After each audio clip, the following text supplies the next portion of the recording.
হঠাৎ অসুস্থ বিজেপি সাংসদ ও প্রাক্তন বিচারপতি অভিজিৎ গঙ্গোপাধ্যায় উডল্যান্ডস হাসপাতালে ক্রিটিক্যাল কেয়ারে ভর্তি রয়েছেন তিনি। হঠাৎ করে অসুস্থ হয়ে পড়েছেন বিজেপি সাংসদ ও প্রাক্তন বিচারপতি অভিজিৎ গঙ্গোপাধ্যায়। আমাদের প্রতিনিধি ঝিলম করঞ্জয় এই মুহূর্তে টেলিফোনে রয়েছেন। ঝিলম, একদমই যেটা জানা যাচ্ছে যে উডল্যান্ডস হসপিটালে আজ সন্ধ্যাবেলায় তিনি ভর্তি হন এবং হাসপাতাল সূত্রে যেটা জানা যাচ্ছে তার প্রবল পেটে ব্যথা ছিল, অ্যাবডোমিনাল পেন এবং তার বেশ কিছু এপিসোডস অফ ভমিটিং। বাড়িতে তিনি বেশ কয়েকবার বমি করেন এবং এই উপসর্গ নিয়ে তিনি ভর্তি হন। একজন সার্জন এবং একজন মেডিসিন বিশেষজ্ঞ তত্ত্বাবধানে রয়েছেন এবং একই সঙ্গে যেটা জানা যাচ্ছে তাকে সিঙ্গেল আইসিইউ কেবিনে রাখা হয়েছে, সেখানে তাকে নজরদারিতে রাখা হয়েছে। তার পর্যবেক্ষণ চলছে এবং যা যা পরীক্ষা করা দরকার সেগুলো করা শুরু হয়েছে বলেই হাসপাতাল সূত্রে জানা যাচ্ছে এবং তার শারীরিক অবস্থা স্থিতিশীল। ধন্যবাদ ঝিলম।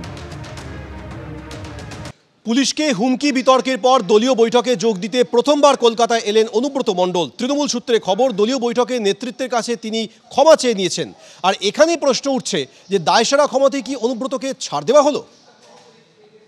পশু ডেপুটেশন দিয়ে তোর বাংলো পড়তে যাব, তোকে বার করে নিয়ে আসবো। বল বল বল বল বল বল বল।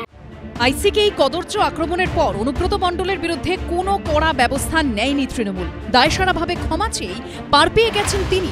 এই বিতর্কের পর দলীয় বৈঠকে যোগ দিতে এসে শনিবার প্রথম দলীয় নেতৃত্বের মুখোমুখি হলেন অনুব্রত মণ্ডল। সেখানে তার হাত ধরে থাকতে দেখা যায় ফিরহাদ হাকিমকে।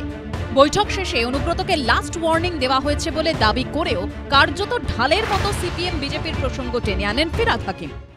অনিল বোসের সময় এই প্রশ্নটা করেননি, বিনয় কুমারের সময় এই প্রশ্নটা করেননি, বিজয় বর্গীর সময় এই প্রশ্নটা করেননি। শুধু তৃণমূল কংগ্রেস করলে দোষ, তার সব প্রশ্নকে সম্মুখীন হতে হবে।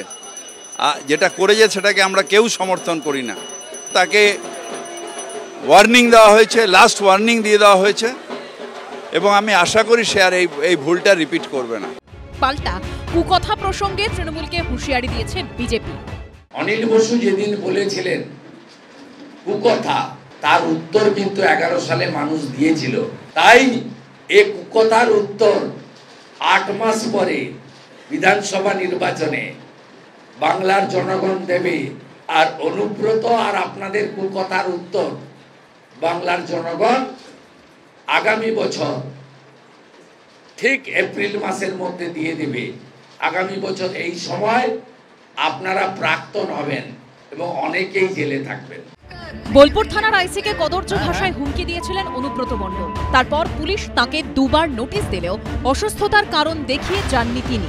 যে চিকিৎসকের দেওয়া মেডিকেল সার্টিফিকেটকে তিনি কার্যত ঢাল করেন তা নিয়েও তৈরি হয় বিতর্ক। সরকারি আধিকারিক হলেও সেই চিকিৎসক মেডিকেল সার্টিফিকেট দেন বেসরকারি হাসপাতালের প্যাডে। তারপর পুলিশের কাছে হাজিরা দেন অনুব্রত মণ্ডল, কিন্তু তার ফোনটিও বাজেয়াপ্ত করা হয়নি। এই আবহে শনিবার 21শে জুলাইয়ের প্রস্তুতি বৈঠক ডেকেছিলেন তৃণমূলের রাজ্য সভাপতি সুব্রত বক্সী।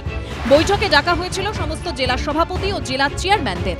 বীরভূম ও উত্তর কলকাতার জেলার কোর কমিটির সদস্যরাও এই বৈঠকে যোগ দেন। তৃণমূল সূত্রে খবর, পুলিশকে কদর্য হুমকি বিতর্ক নিয়ে সেখানে দলীয় নেতৃত্বের কাছে ক্ষমা চান অনুব্রত মণ্ডল। বলেন নিজের আচরণের জন্য তিনি লজ্জিত।